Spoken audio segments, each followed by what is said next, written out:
Welcome to English sessions with SK. क्या होते हैं फ्रेजल वर्ब्स?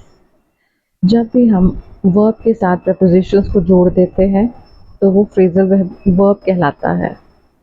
इससे वर्ब का सारा मीनिंग चेंज हो जाता है। जैसे अगर हम कोई भी सिंपल वर्ब यूज़ करते हैं, जैसे फाउंड है, तो हमें उसकी जगह लुक्ड अप बोलना चाहिए। और इसी तरह से अगर हम सिंपली रिप्लाई र्यूडली का प्रयोग करते हैं तो हमें टॉक बैक का यूज़ करना चाहिए। क्यों? क्योंकि इससे हमारी जो लैंग्वेज है वो फ्लुएंट और नेक्स्ट लेवल हो जाएगी।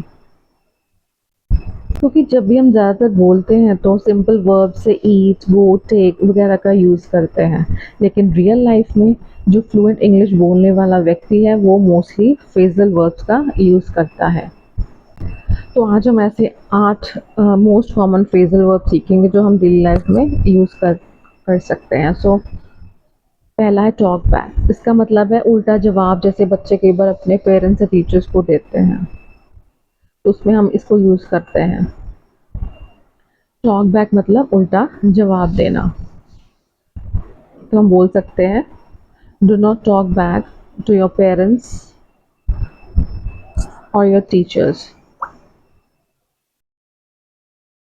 Do not talk back to your parents मतलब अपने पेरेंट्स को उल्टा जवाब मत दो। नेक्स्ट है catch up.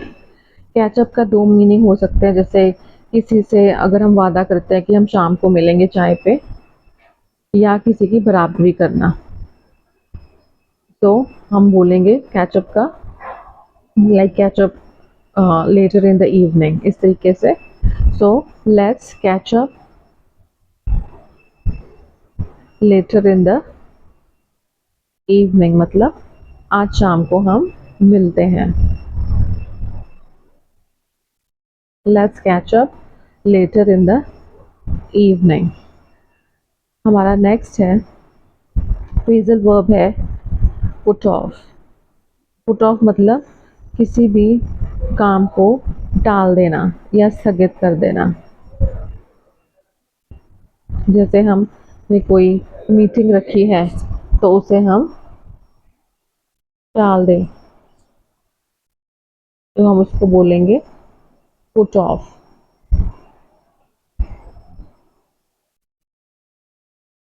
The meeting was put off until next week, यानी अगले हफ्ते तक जो मीटिंग है वो स्थगित या टाल दी गई है। पुट ऑफ मतलब टाल देना। अब नेक्स्ट देखते हैं। नेक्स्ट फ्रेजल वर्ब है टेक अप। मतलब अगर हम अपनी हॉबी या कोई पेंटिंग वगैरह शुरू करते हैं तो हम उसको बोलेंगे टेक अप।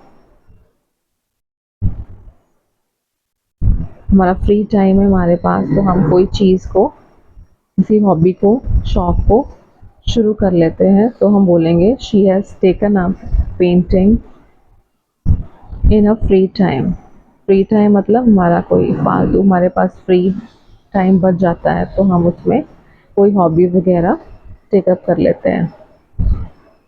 नेक्स्ट है हमारा फ्रेजल वर्ब गेट अवे। मतलब जैसे हम छुट्टियों पर जाते हैं तो हम उसको बोलेंगे गेट अवे। सिंपली एक सिंपल बोलने की जगह कि I am going on a holiday, तो हम बोल सकते हैं गेट अवे।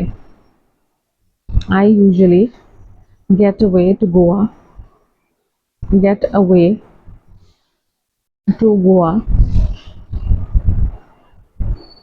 Every summer. मतलब कि हर गर्मियों में मैं यूजुअली छुट्टियों पर जाती हूँ Goa. Means get away to Goa. Next है टॉक टू। मतलब टॉक टू का मतलब है सिंपली किसी से बात करना, किसी से बात करने की ज़रूरत पड़ जाना। जैसे कि बच्चे अपने माता पिता से बात करना चाहते हैं कि हमें होमवर्क करवा दो, या कोई भी कन्वर्सेशन करना चाहते हैं। So I need to talk to you about homework. जैसे बच्चा अपने मदर से होमवर्क की बात करना चाहता है। तो हम बोलेंगे I need to talk to you about homework. Next phrasal verb है टर्न डाउन। टर्न डाउन का मतलब है मना कर देना या ठुकरा देना। जैसे कि आपको जॉब ऑफर मिलता है तो आप उसको सैलरी की वजह से उसको टर्न डाउन कर देते हो। रिजेक्ट वगैरह इस तरह के वर्ड्स की जगह हम डेली कन्वर्सेशन में टर्न डाउन का प्रयोग करते हैं तो वो ज़्यादा नेचुरल लगता है। She turn down the job offer because the salary was too low. मतलब बहुत कम थी सैलरी इसलिए उसने जॉब ऑफर को ठुकरा दिया।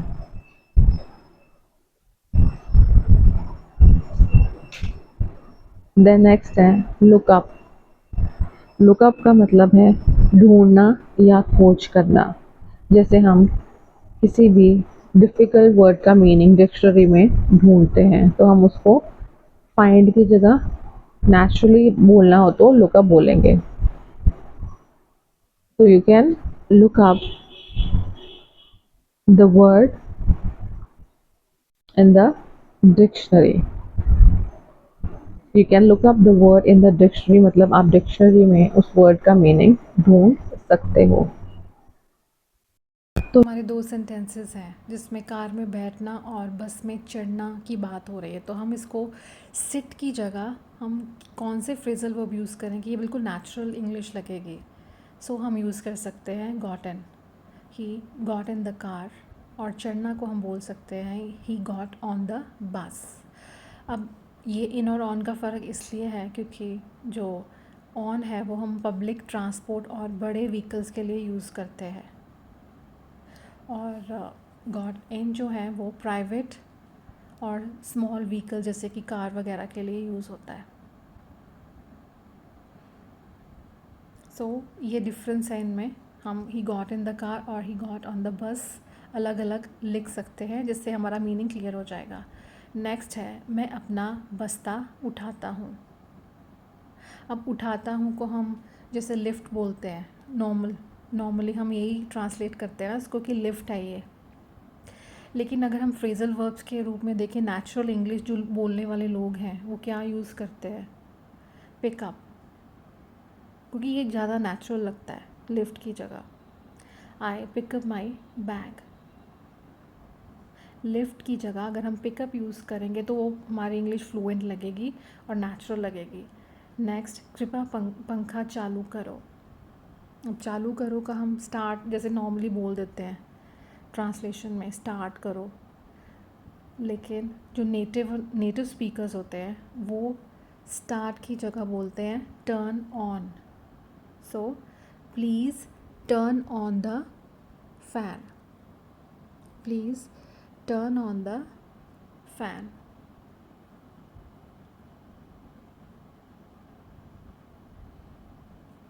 सो ये नेचुरल लग रहा है हमें, टर्न ऑन। नेक्स्ट वह ऑफिस से लौटा। वह लौटा, लौटा का हम जैसे नॉर्मली बोल देते हैं रिटर्न, लेकिन हम ये देखते हैं कि रिटर्न की जगह जो नेटिव स्पीकर्स हैं इंग्लिश बोलने वाले नेचुरल तरीके से जो बोलते हैं वो है came back. He came back from the office. He came back from the office. Next है वह पार्टी में नहीं आई। आई का हम नहीं आई का यही हम बोल देते हैं कि कम, लेकिन इससे बेटर वर्ड है show up. She didn't show up at the party. She didn't show up at the party.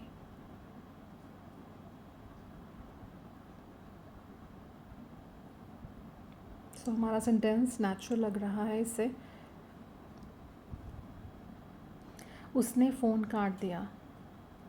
अब काट दिया का हम एकदम से दिमाग में आता है कट का, लेकिन कट जो है वो गलत वर्ड यूज़ होगा यहाँ पे। उसकी जगह हम यूज़ करेंगे hung up. He hung up the phone. He hung up the phone मतलब उसने डिस्कनेक्ट कर दिया जो फ़ोन है। नेक्स्ट, अपनी जैकेट पहन लो। पहन का तो हम ज़्यादातर कॉमनली वियर बोलते हैं, लेकिन नेचुरल इंग्लिश बोलने वाले वियर नहीं बोलते, वो बोलते हैं put on. Put on your jacket. ये बहुत ही नेचुरल लगता है और फ्लुएंट लगता है, put on your jacket. Next, मुझे इस पर भरोसा है। भरोसा को हम बोल देते हैं फेथ। फेथ है, मुझे भरोसा है, लेकिन जो अप्रोप्रिएट नेचुरल वर्ड है वो है count on. I count on him, यानी वर्ब प्लस प्रपोजिशन से मिलके बनाए, आई काउंट ऑन हिम। तो फ्रेंड्स, ये थे basic daily use phrasal verbs. आप इन्हें प्रैक्टिस करिए और अपनी इंग्लिश को बेटर बनाइए, बिल्कुल नेटिव स्पीकर्स की जैसे। मिलते हैं अगले वीडियो में, तो तब तक आगे बढ़ते रहिए। Thanks for watching.